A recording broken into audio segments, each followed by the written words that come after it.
വായനാ പക്ഷാചരണത്തിന്റെ ഭാഗമായി കാതികൻ വി സാംബശിവൻ അനുസ്മരണം നടത്തി. മേക്കാട് A1 ഗ്രന്ഥശാലയിലാണ് അനുസ്മരണം സംഘടിപ്പിച്ചത്. തൊടിയൂർ വസന്തകുമാരി അനുസ്മരണ പ്രഭാഷണം നടത്തി. വായനാ പക്ഷാചരണത്തിന്റെ ഭാഗമായി മേക്കാട് A1 ഗ്രന്ഥശാലയിലാണ് കാതികൻ വി സാംബശിവൻ അനുസ്മരണം സംഘടിപ്പിച്ചത്. Karunagappally taluk library vice president Anil Puthezham അനുസ്മരണം ഉദ്ഘാടനം ചെയ്തു.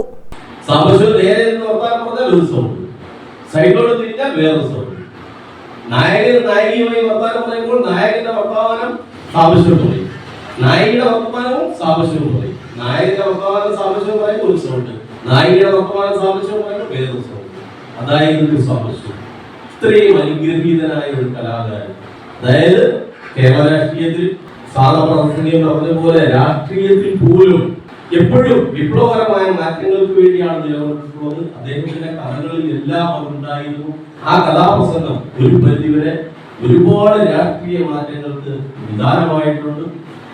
ഞാൻ കൂടുതലൊന്നും പറഞ്ഞു പോകുന്നില്ല. ഇതിനെക്കുറിച്ചൊക്കെ വളരെ ആധികാരികമായി പറയാൻ കഴിയുന്ന ആളാണ് നമ്മുടെ ഇവിടെ അനുസ്മരണ പ്രഭാഷണത്തിൽ എത്തിയിട്ടുള്ളത്. കാതികയും സാഹിത്യകാരിയുമായ തൊടിയൂർ വസന്തകുമാരി അനുസ്മരണ പ്രഭാഷണം നടത്തി. അദ്ദേഹം നമുക്ക് യേശുദാസ് എന്ന് പറഞ്ഞാൽ അതുപോലെ വേറൊരാളിനെ കിട്ടുമോ? കിട്ടില്ല. ചിത്ര എന്ന് പറഞ്ഞാൽ നമുക്ക് അതുപോലെ വേറൊരാളിനെ നമുക്ക് ഇഷ്ടപ്പെടുമോ? നമുക്ക് കിട്ടുമോ? കിട്ടില്ല. അതുപോലെയാണ് സാംബശിവൻ സാർ കഥാപ്രസംഗ കലയും. അദ്ദേഹം സൗന്ദര്യവാനും കൂടായിരുന്നു, അതിസുന്ദരനായിരുന്നു അദ്ദേഹം. എനിക്കൊക്കെ മമ്മൂട്ടിയോടുള്ള ആരാധന പോലെയാണ് സാംബശിവൻ സാറിനോടുള്ള ആരാധന. അന്നത്തെ പെണ്ണുങ്ങൾ സാംബശിവൻ സാറിന്റെ ആ സൗന്ദര്യം കാണാൻ തന്നെ തളിച്ചു വിടുമായിരുന്നു.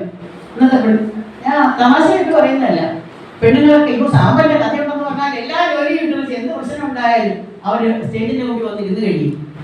അപ്പൊ അങ്ങനെയൊക്കെ ഇരിക്കാനുള്ള ഒരു അവസരം ഈ കഥാപ്രസംഗ കലയിലൂടെ നമ്മൾ നേടിയെടുത്തു. ഗുരുദേവന്റെ അനുഗ്രഹം കൊണ്ട്. ഗുരുദേവനാണല്ലോ അതിനെ വഴിയൊരുക്കിയത്. ഈ കഥാപ്രസംഗ കല ഉണ്ടാക്കാനും ഗുരുദേവന്റെ അനുഗ്രഹമാണ് നമുക്കുണ്ടായത്.